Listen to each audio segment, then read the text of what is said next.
Mag-experiment tayo sa polynomial. Mag-experiment tayo sa polynomial para makita talaga natin yung hitsura. Yung case-to-case basis na natin. Example, ito yung equation niya. Pwedeng 1x to the power of 3, pwedeng 2x to the power of 2, and pwede siyang maging 23x plus 10. So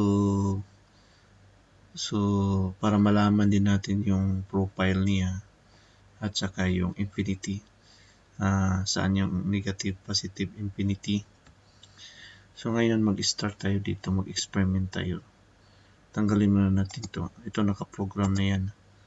Naka-connect na yan sa itong graph na to, naka-connect siya dito. Ito naman naka-connect dito sa formula. So hindi na tayo mahirapan mag-experiment para maintindihan natin mabuti kung ano ba talaga yung polynomial function. So halimbawa mag-experiment mo tayo, gawin dito muna tayo sa to the power of 3. Gawin muna natin tong 0. Gawin muna 0 kasi wala pa, mamaya pa natin na yan gagawin. Tingnan mo, automatic lang, gumagalaw lang yung graph. So palitan, itago muna natin yan para hindi tayo malito. Itago muna natin yan. Ayan, yan muna ang kuha natin. So kung ito, it's either itong 3, it's either even or odd number. Mag-experiment muna tayo sa even number. So ano ba yung mga even number? Yung even number 2, 4, 6. 2, 4, 6 and 8, so on so forth. Yung ang even number. So kung palitan mo to siya ng palitan mo siyang 2, dito mo tayo sa 2. Anong itsura ng profile niya? Palitan tayo ng 2, anong itsura ng profile niya? Naka-U siya. Ibig sabihin parabolic siya. Parabolic siya, ha? So kung mag-experiment tayo ng 4, palitan natin ng 4. Anong itsura ng profile niya? Ganun pa rin, parabolic pa rin siya pero lumapat lang siya dito. So at least the same shape lang siya, parabolic. Gawin nating 6. Ganun pa rin siya, parabolic pa rin siya. Gawin natin 8. 8. So 8, ganun pa rin siya. So ibig sabihin, sa positive yan, even na. Ibig sabihin, pag mayroon kayong makita na even number sa itaas, sigurado ang shape niyan. Ito, automatic mag-calculate yan. Makita natin yung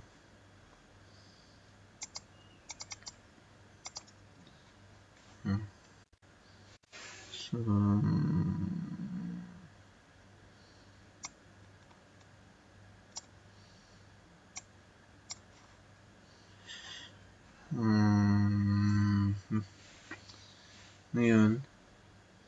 ngayon ito may formula dyan, nakatago lang.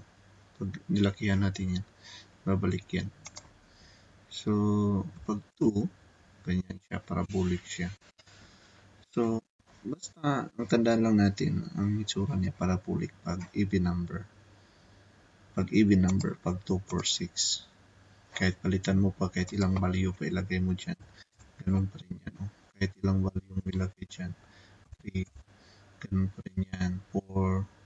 So ibig sabihin, nagtipindi siya dito sa power niya. I-try natin yung So wala siyang concern dito siya sa power. So kahit anong number ilagay mo dito, 3x, 10x, 1000x, walang problema. U pa rin yan siya. Kasi tinatry nga natin, Kung gusto mo 50, tinatry natin, Ganun pa rin siya. Pero dito, pag even number, odd number, 3, try natin yung 3. Tingnan mo, try natin yung 3. Oh, is na siya. Parang spline, parang baliktad na is yata to. Baliktad na is. Spline na siya. I-try natin yung 5. 5. Oh, 5. Oh, ganun pa rin siya. Parang spline pa rin siya. Is pa rin siya. Baliktad na is. Pag 7, try natin 7. Oh, ganun pa rin siya. 9, i-try natin siya. 9. Oh, ganun pa rin siya. So, ibig sabihin, pag ang odd number pala, spline siya or is ang shape niya. Regardless na yung size or laki. So, yun ang tatandaan nyo. Ngayon, kung kahit baguhin mo pa to, wala siyang concern. Kahit baguhin mo pa yan, kahit ma-even or odd number yan, wala siyang pakialam dyan. Pero yung dito sa itaas, pag binago mo yan, talagang it's understood na ang odd number is spline siya. Spline ang pangalan nito. Or parang is, baliktad na is. Ngayon mag-experiment na naman tayo ng paano ba ito nakuha? Ang tanong dito, paano ba ito makuha? So, ibig sabihin, kung 1 ang x mo, halimbawa, pinaka-simplest para, halimbawa, 1 ang x mo, 1 times 1, tapos, palitan mo na itong x ng 1, ito, palitan mo yan kasi meron ka ng x eh. Itong x kasi natin dito, in-assume natin yan. Bakit natin in-assume yan? Para makuha natin ang y. Bakit kailangan natin mag-assume ng sunod-sunod? 1, 2, 3, 4, 5.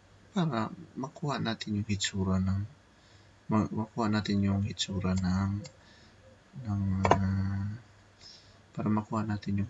ng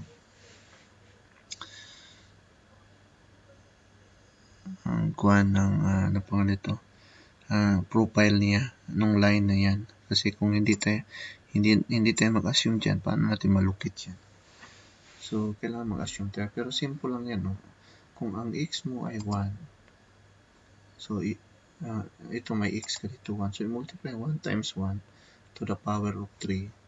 To the power of 3 is 1. O, ito 2. 1 times 2, 4. 4 times 4. 1 times 2, 2. So, 2 times 2, 4 times 2, 8. Ito yun. Yun, no? Isusubstitute mo lang siya dito. Ito yung given natin. Ito yung given kasi y equals 1x. So, kung meron kang x dyan. So, kung may x ka dyan, pwede mo lang i-substitute yan. Yun ang kuha natin. Ngayon, mag-experiment tayo ulit. Experiment tayo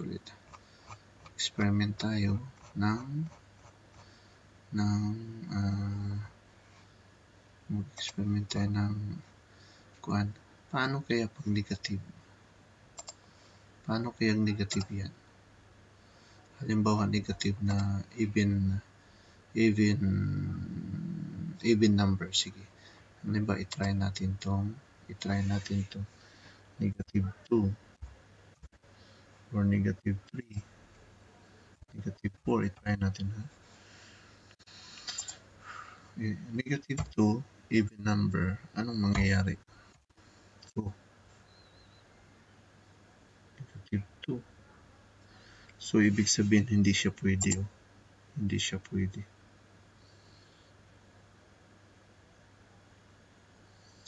Pag negative 2, hindi siya pwede.